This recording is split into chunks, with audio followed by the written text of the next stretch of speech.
A very good evening to you. Welcome to the Wednesday edition of the DBS News World. I'm Timothy Polio. Our top story. The Traffic Department of the Royal St. Lucia Police Force has promised to get tough on traffic law violators. In an attempt to rein in these violators, the department has planned increased patrols and has promised to punish those failing to comply with the law. The tough talk is in light of an increase in the number of collisions and road fatalities over the last 3 years. Recent crashes have claimed the lives of teenagers and in one case, a toddler. DBS's Kendall Burton begins our news coverage. At a press conference on Wednesday, traffic police revealed statistics for the years 2015 to 2017. Those statistics show a steady increase in the number of road collisions and fatalities. In 2015, for example, there were 635 collisions in Castries alone.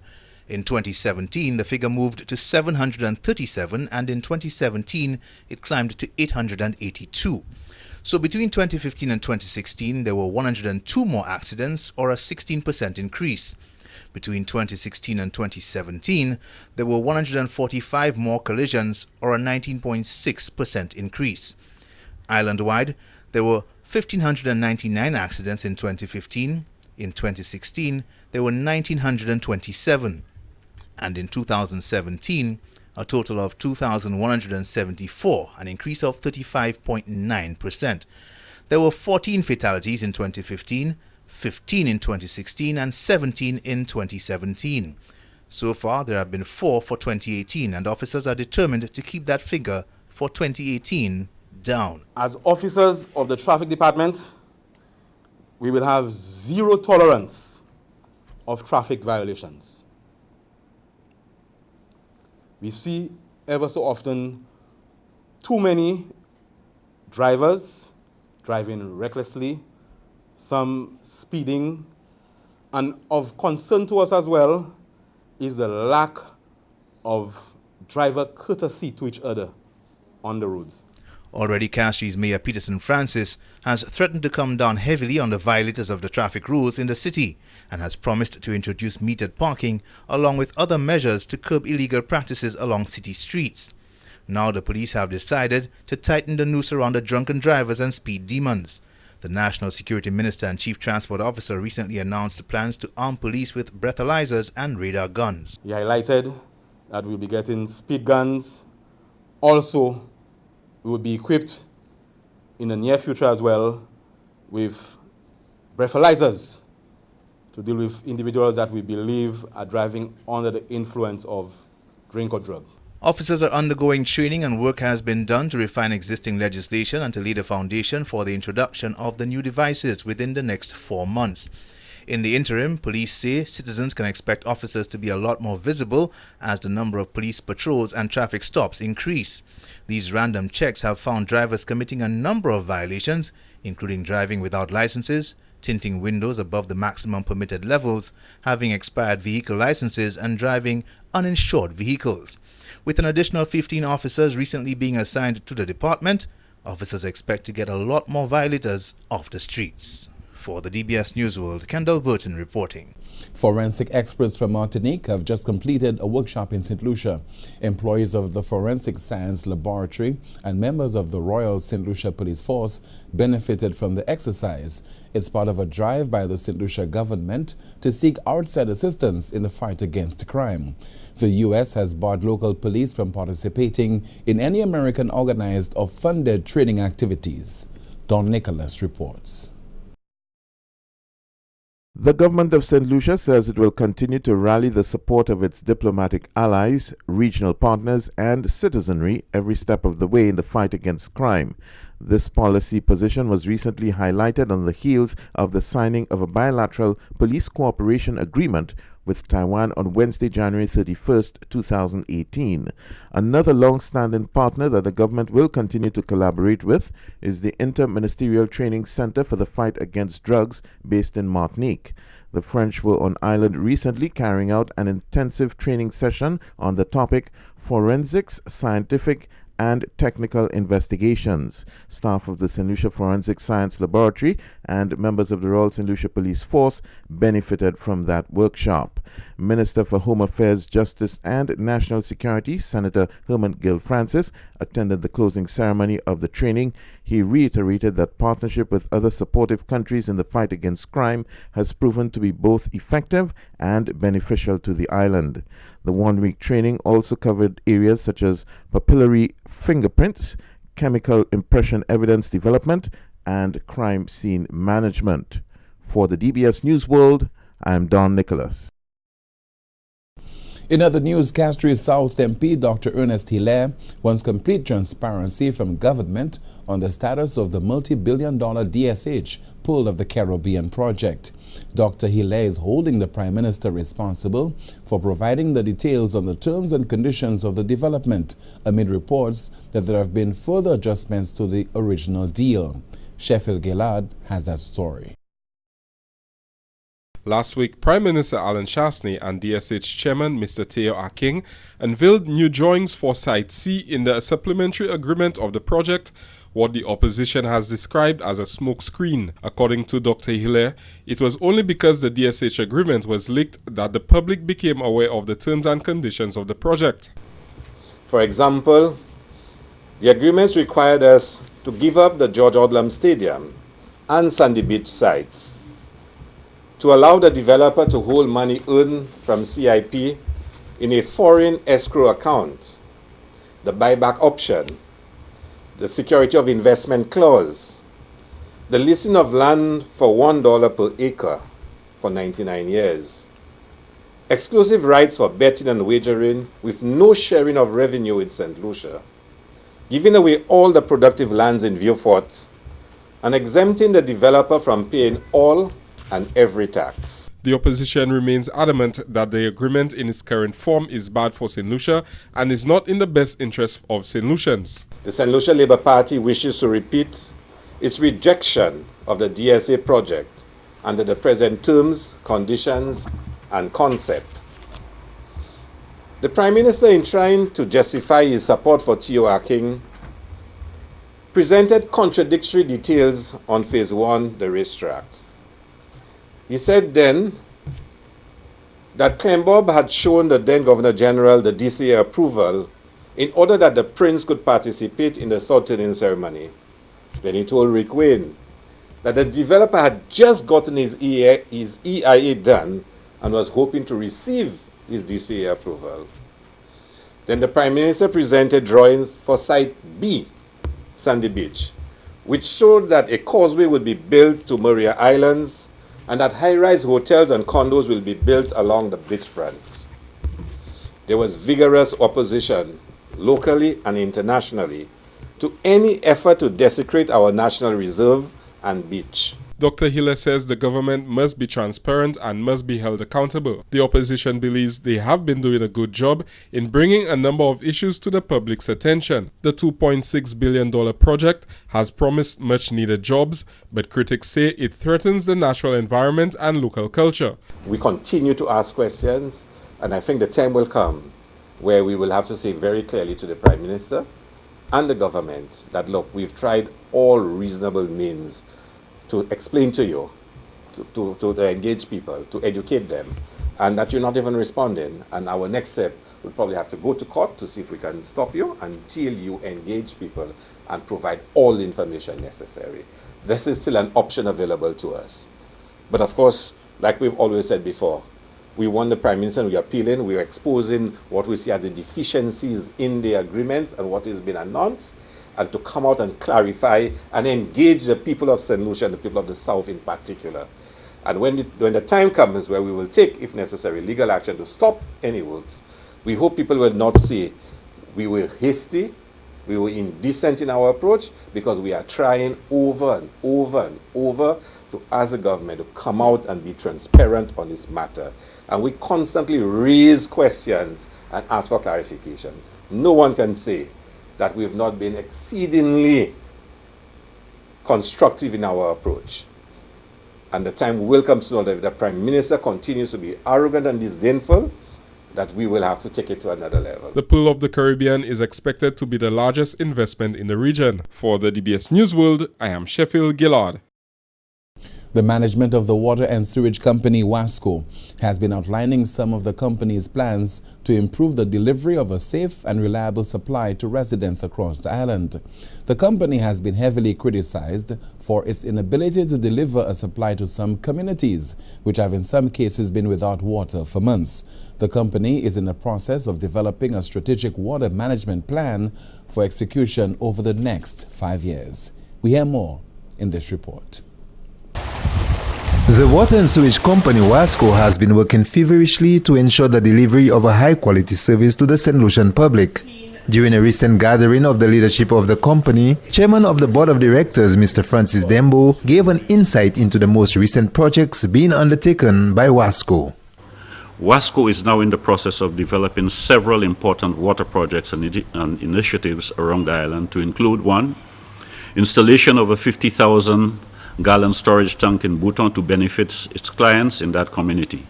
3 kilometers of pipeline is already installed along the roadway.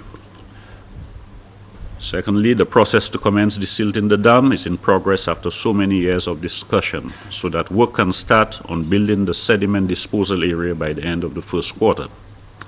Phase 1 of the Dennery North Water Redevelopment Project, which started in February 2017, is almost completed. And the new treatment plant, installation of miles of pipeline, and an expanded new intake is up and running. Phase 2 of that project, to run almost 15 kilometers of new pipeline and pumps and added storage tanks in that hinterland, is to commence shortly.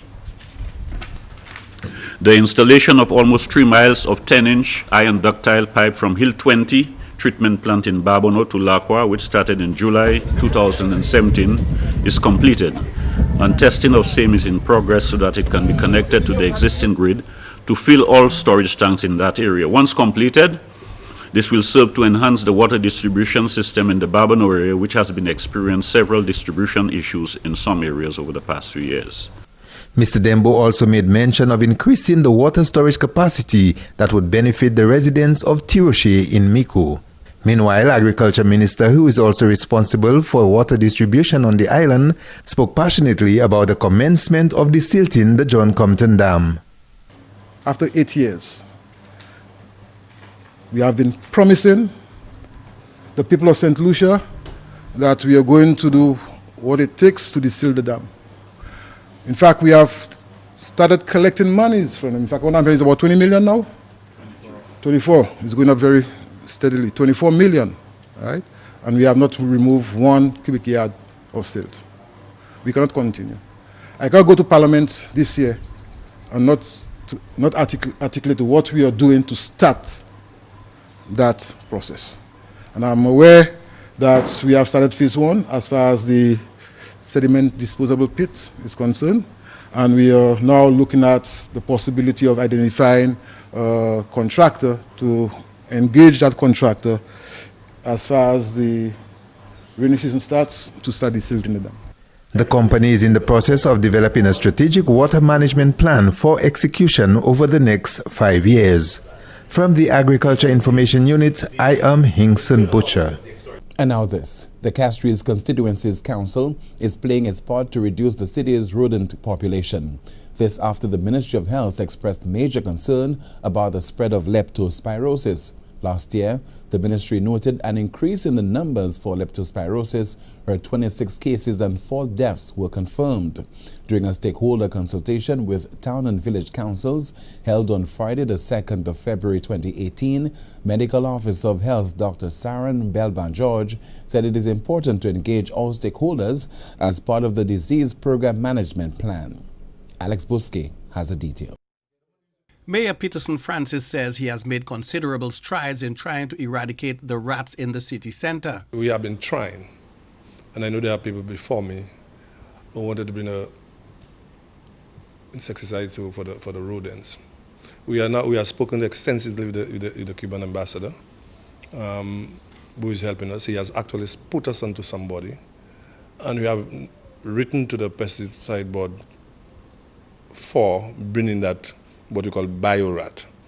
Now the biorat is something that have been used developed in Cuba. It has worked worldwide. In other words, the rats It dries up the rats, so there's no smell and so on. But I believe that have not been introduced in St. Lucia. Mr. Francis says the City Council has tried to get merchants who specialize in pest control to try out the new pesticide, but they have encountered some challenges in getting this done. We have certain agents who bring certain products in this country, and as anything else, they want protection. But we have sent the request, we have given them all the particulars about the biorat, and I think we are asking them for a trial test to see how it works. And I think in my request, I remember the person is telling me that was done already before. But we know in St. Lucia, politics is the first word. But we are actively pursuing it, and hopefully we are now waiting for a response from the pesticide board. With leptospirosis a concern for health officials, the mayor says this operation is of utmost importance. You can explain the significance of that, and it's something that we have been trying to work on. We are very concerned about the rats. I mean, right now, when you see rats going to restaurants, looking at the menu, and they say they don't like the menu, and they're going back out. So, you know, we are very, very concerned about it, and we are just waiting for the pesticide. We could get that here next week. We could start it, and you know, I don't know. But in St. Lucia, everything is lax, and but that's our only problem we have there right now is getting approval, which we have been working on since last year. The mayor says the City Council is making headway in that project and will not slow down till there are drastic results. For the DBS News World, I am Alex Bousquet. Still in the first segment of the broadcast, Street Vibes. Hi, I'm Alex Bousquet, and you're watching Street Vibes. What more do you think could be done to reduce the rat infestation in the city center and its environs? I feel the government should get a cat breeding place, breed how much cats, night them cats that run behind them rats, and just drop them in town and have a feeding program to feed the cats every night or every lunchtime or whatever, and I feel that will get rid of the rats. Well, I mean, not throwing things around all over the place. I mean, we dump garbage everywhere. So as a result of that, the rats have something to, feed on. But if we, keep the food away from them, the excess waste of foods and so on away from them, then they cannot, multiply. They need to get rid of the old sharks, put more food for them. That's it. I mean poison. Poison for them, get rid of the sharks, all the dirty water from the restaurants in the whole, all these causing the rats too. Many rats, even at my home they're full of rats. Yeah, so they need to work on that. I mean, they have the department, how do you call it? I just forgot the name. The Health Department, Environment Department. That's the thing. So they need to work on that very, very consistently, buddy. I want those in authority to talk to the Chinese for them not to throw their bits of food and the dirty oil, the old oil in the gutter. That's what that accumulating all the rats in the city. Well, there you have it. You've just been watching Street Vibes with me, Alex Bousquet, down here at the Aquarius Crossing, the intersection of Coral and St. Louis Streets. With that, we'll take you back to our studio. Thank you very much, Alex. You are watching St. Lucia's television and news leader and listening to us on Rhythm FM 95.5. We are also online and the big screen at the Aquarius Crossing in downtown Castries. Still to come, could the House of Assembly be without a speaker soon? And one man is charged for causing the death of 2 teenagers last year.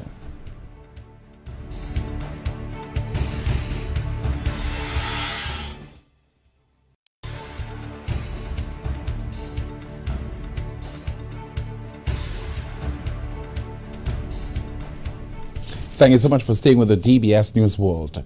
The Speaker of the House of Assembly, Mrs. Leon Theodore John, isn't saying much about reports that the days in the position are numbered, but that isn't stopping the opposition leader from sharing his views on the subject. He spoke to Sheffield Gillard. Mr. Pierce says he is aware of the reports and would not be surprised if they were true. He pointed to a number of instances when the Speaker of the House of Parliament overruled Prime Minister Alan Chastney for not adhering to the rules and regulations governing Parliament. On occasion, the Speaker said to him that he had to take his seat.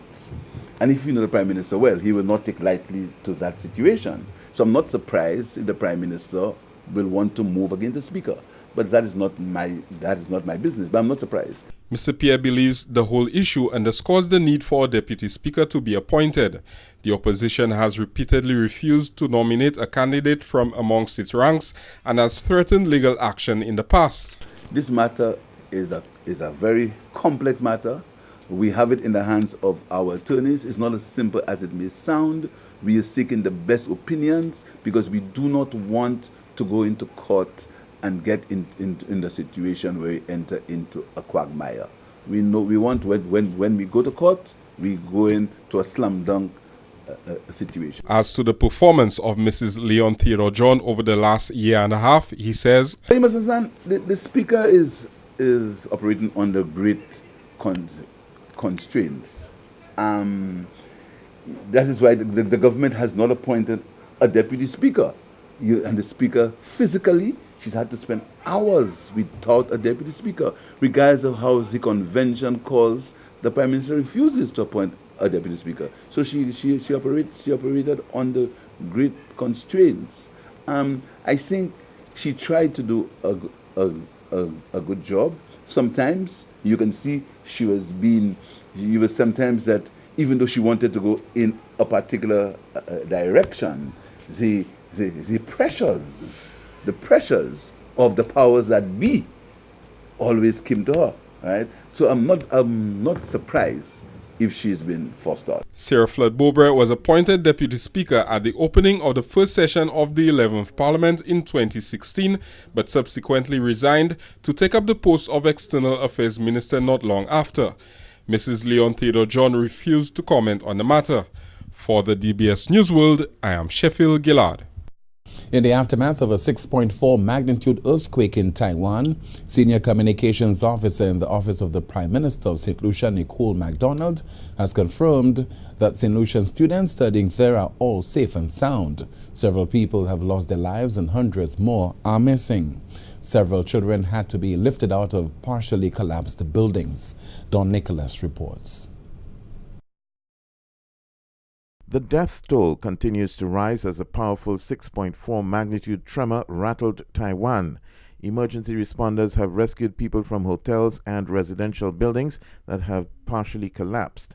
Photographs show tilting structures, scattered debris, and extensive damage to roads in the area. Among the several badly damaged buildings was a hospital. The lower basement and ground floor of a 10-story hotel gave way after the quake. There are a number of St. Lucians studying in Taiwan. Senior Communications Officer in the Office of the Prime Minister of St. Lucia, Nicole MacDonald, says the students are safe. We have also been checking on, we have over 75 St. Lucian students currently studying in Taiwan, and we've also been assured by the Taiwanese embassy, and we have also made contact through the St. Lucian ambassador to Taiwan, Mr. Hubert Emmanuel, who have assured us that all the students that are St. Lucian that are studying in Taiwan are safe and sound. So that was very good news for us. The earthquake happened on the second anniversary of a 6.4 magnitude that killed 117 people. The Senior Communications Officer expressed condolences to the people of Taiwan. She says Prime Minister Chasney is in contact with authorities there to see how St. Lucia can assist. Taiwan is a friend of St. Lucia and has continuously supported St. Lucia in so many endeavors and in their time of need. We also want to reach out to them and show our support to the government and people of Taiwan. So the Prime Minister and the Minister with responsibility for foreign affairs is in contact with the Taiwanese embassy and with the authorities in Taiwan. You would remember that we just had a visit from the Taiwanese foreign minister. So we have also reached out in that regard. And right now our thoughts are with the people of Taiwan as they go through this difficult period of time. The earthquake struck Taiwan late on Tuesday. For the DBS News World, I am Don Nicholas. One man has been charged with causing death by dangerous driving in relation to a car crash that claimed the lives of two teenagers last year. Johnny Williams and Zina Anthony lost their lives on the night of April 29, 2017, when the car they were traveling in came into contact with a Nissan Almera PA 515. Yes, he has been charged, and Sergeant George, who is to my left, is the one who responsible for the investigation of the accident. The matter has been before the court, and it is pending case management as we speak. If indicted, the driver could face between 5 and 15 years in prison. On indictment, it would include a term of not less than 5 years and not more than 15 years. On summary conviction, it would be between the range of $1,000 to $5,000. The driver has been charged with causing death by dangerous driving. Time now for the Inside Report.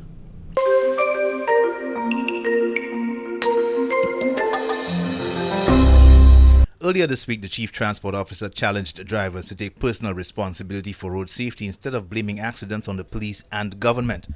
The sentiments were repeated by police, who are growing increasingly frustrated with the blatant disregard for not just traffic laws, but for the laws of common courtesy. There seems to be general agreement, even among ordinary citizens, that what is needed is not tougher laws, but rather a change in attitude and behavior. All accidents are carelessness in one way or the other. Just because we don't think. We're on the road and we believe that we can do anything that we want. But there's a wrong and a right, okay? I mean, even when you have right away, you have a wrong. So you just have to take precaution. The drinking, some like they drink and they drive, so they should take it over, because a lot of them, some like they drink and they go and drive, and they do have to take more heed and have more caution. Everybody has to be more cautious and just know in driving, you have to just take it easy on the road. And I think the young guys are really overspeeding on this road. They're taking too many chances. And that's the reason why a lot of them are dying as a result. Transport officials admit delivering lasting change to driving behavior is a challenge. People, they agree, cannot be legislated into changing long and deeply ingrained behaviors. The existence of laws against speeding, drunk driving, driving without a seatbelt, texting while driving, have done little to deter people from engaging in those practices. Cell phones are like appendages now. You see them, their hands on the steering wheel and the cell phone, they have not dropped that at all. So a lot of it has to do with people's, what are you sitting behind the wheel of a vehicle for? You're trying to get from A to B, but you're multitasking, you're texting, you're driving, you're making phone calls. How important is that phone call until you get to your destination? Speeding traffic and its effect on road safety is a major concern for police, who admit that there is little they could do about it until now. That is because they did not have the resources to clamp down on the practice, but with additional officers having been recruited and deployed and the promise of speed guns, they hope to clamp down on speeding and hopefully in the process save a few lives. While we may attribute several accidents to speeding, as I speak, we do not have the resources within the department to capture speeding on our roads. So it would only be an inference that we would be drawing as a result of certain evidence which would be manifest on the road after the accident has occurred. Police are concerned about the decreasing age of accident victims. The average age, they say, now hovers around 18 and 19. The youngest fatality recorded for this year was 2 years old. Both police and transport board officials are hoping that these deaths were not in vain, and that they inspire some degree of change, that they encourage drivers to be more cautious and considerate, not just of other drivers, but of their passengers as well, especially young passengers. A lot of the times I see people take a lot of chances with their children. They're very well secured in their vehicle, but the children are rolling around loose in the back. You don't do that when you buy groceries. You make sure it's secure, your eggs don't break, your fruit don't get squashed and so on. When you buy lumber and so on, you make sure it's properly secured to the vehicle, but your children are, rolling around loose. Joseph is concerned that a major part of the problem is that children are learning these bad behaviors from their parents, and that this may be why they're so ingrained and why public education campaigns and other initiatives have had only limited success in achieving any marked behavioral change. They learn from their parents how they see other people driving. So when we take chances on the road and, we think, well, okay, we're just trying to save a few minutes, that is where the children are learning some of the bad habits. So you grow up into a teenager and adulthood and you think, well, okay, these behaviors are normal, they're acceptable. So even those things, we need to be conscious of what it is we're teaching to children. There are various models and theories of behavior change. What they all agree on or have in common is the understanding that change is not an event, but rather a process, one that takes time and will likely be met with resistance at various levels and degrees through a series of stages. What nobody can agree on is how to achieve that change or whose job it is to initiate it.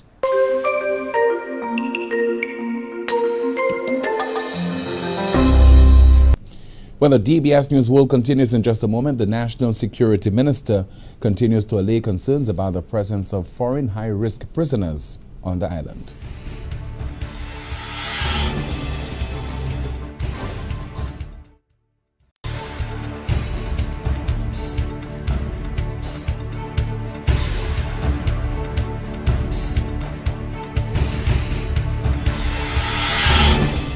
Thank you so much for staying with us. National Security Minister Senator Herman Francis says while he has no idea when the foreign prisoners currently being housed at the Body Lake Correctional Facility will move back to their homeland, they pose no security risk to St. Lucia at this time. Sheffield Gillard has more. In fact, he says, according to reports from Bordelais officials, the high-risk inmates are doing fairly well. Following the passage of Hurricane Irma in September, the BVI prison was extensively damaged, causing some 21 inmates to be transferred here. So far, they're well behaved. I have no issues from those prisoners, and Mr. Gad has said that they are model prisoners. Senator Francis says the BVI government is paying some $78,000 to the government of St. Lucia to accommodate the 21 prisoners who were expecting to remain here for 6 months, returning home by March. This is something that we would have to coordinate with the people from BVI. It may necessitate a visit from the director of Bordelais, the Minister of Home Affairs, and maybe the Ministry of Foreign Affairs, the Minister of Foreign Affairs, to actually go across there, have a conversation and see how safe the facility is, and then we can make a decision. This is not the first time St. Lucia has housed foreign prisoners. In 2004, the BCF successfully housed 40 Grenadian nationals of various risk levels. For the DBS News World, I am Sheffield Gillard. The St. Lucia National Youth Council unveiled its new logo today. The organization says the image reflects ongoing efforts to bring youth together to create solutions to issues confronting their demographic and the nation as a whole. Don Nicholas reports. The logo, described by the National Youth Council as minimal but meaningful, is laced with the national colors and one of the most iconic landmarks. The symbols, designed in the colors of the flag, signifies youth coming together to create and establish a council that listens to the voice of the country and creates both solutions and opportunities for other young people. The stars in this design serve as a symbol of the excellence the organization hopes to bring forward in the country. The new logo comes at a time when crime and youth unemployment are on the rise. First of all, we're using our logo as rebranding the National Youth Council as an active body across the country. And as a council, we have to explore opportunities for our young people. And we do so in whatever way possible, through negotiations with governments, through non-governmental organizations, private sector, public sector, and we honestly try our best to make every possible opportunity available to our young people as a council for our nation. The council says the image not only plays a significant part in its rebranding as an active youth body, but also proudly commemorates St. Lucia's 39th independence celebration. Perhaps this could also be the council's stepping stone in helping to stem the tide of fatal motor vehicular accidents among the youth. In terms of that, we have spoken about having a road safety campaign, since most of these accidents are either suicide or a road fatality. It is of deep concern to us. It is troubling to our nation and our stand as youthful people. Losing a talented pool of young people, it is very troubling to us, and we do hope to continue doing campaigns and sensitizing young persons on road safety and making the suicide hotline available to everybody, because most of the deaths that we've seen with our young people would be either an accident or suicide. The organization believes the new logo serves as a representation of all councils as well as the youth population. For the DBS News World, I am Don Nicholas. School counselors from around the island congregated at the Financial Center today for a week of activities and to be recognized for the work they do helping children to deal with their emotional, psychological and physiological challenges. More from Sheffield Gillard. In light of recent cases of bullying and other attacks on school students, Education Minister Dr. Gail Rigobert believes guidance counselors, though being overlooked, play a pivotal role in the lives of students in helping them cope with various issues and to develop their personalities. They also help to correct any behavioral issues that are brought to their attention. They also intervene when students perhaps find themselves in very unsavory domestic environments. And especially with respect to bullying, this is one of the areas that has been brought into a sharp focus, cyberbullying in particular, and they have made very, very effective interventions. I will continue to advocate for more counselors in schools, precisely because of the quality of their interventions and the extent to which they have been able, very literally, to save lives. The minister made the comments as school counselors around the island this week celebrate School Counselors Week. The observance aims to applaud all school counselors who dedicate their lives to empowering students to realize their full potential and to become well-adjusted adults. We do recognize that they play a critical role in the stability of any country.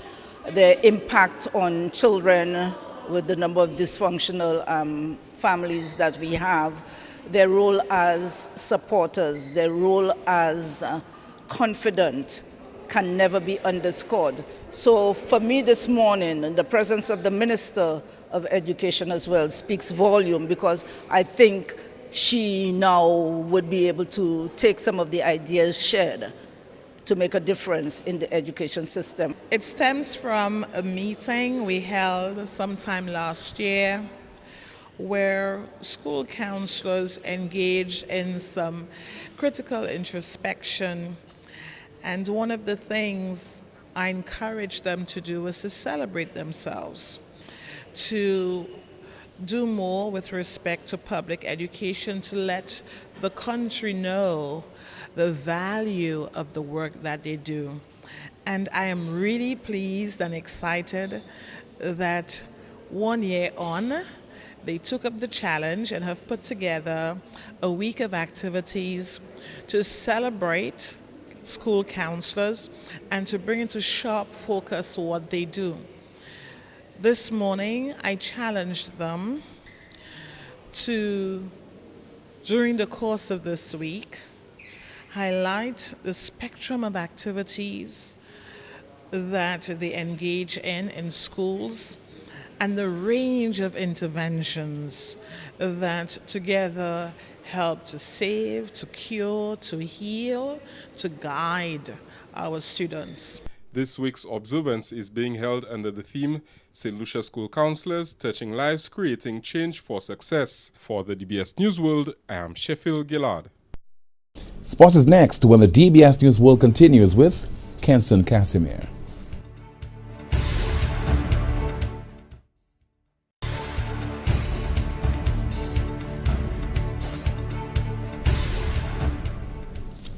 Finally from us, on the lighter side, police in Scotland said officers responding to a report of a tiger in a cow shed engaged in a 45-minute standoff with what turned out to be a stuffed toy. Officials with the Northeast Police Division shared a story with Facebook page UK Cop Humour detailing the Saturday evening call-out to a farm in the northeast part of Scotland. Multiple units responded to the farm and engaged the tiger in a standoff from a safe distance. Inspector George Cordner of the Northeast Police Division's Peterhead Station confirmed in a Twitter post the account of events at the farm in the Hutton area. "We appreciate that it was a false call made with genuine good intent," he said. said. The owner of the farm, Bruce Grubb, said they discovered what he had believed to be a living tiger while checking on his cattle. He said the discovery came in the midst of a housewarming party at the farm. Certainly, maybe he had too much to drink. That's the broadcast. Thank you so much for watching and listening to the DBS News World. On behalf of the entire news team, I'm Timothy Polio, wishing you a very good evening. I'll be back at 8:30 with Newsmaker Live. I have two guests from the traffic department of the Royal St. Lucia Police Force. The presence very timely on this evening's Newsmaker Live. See you in just a bit.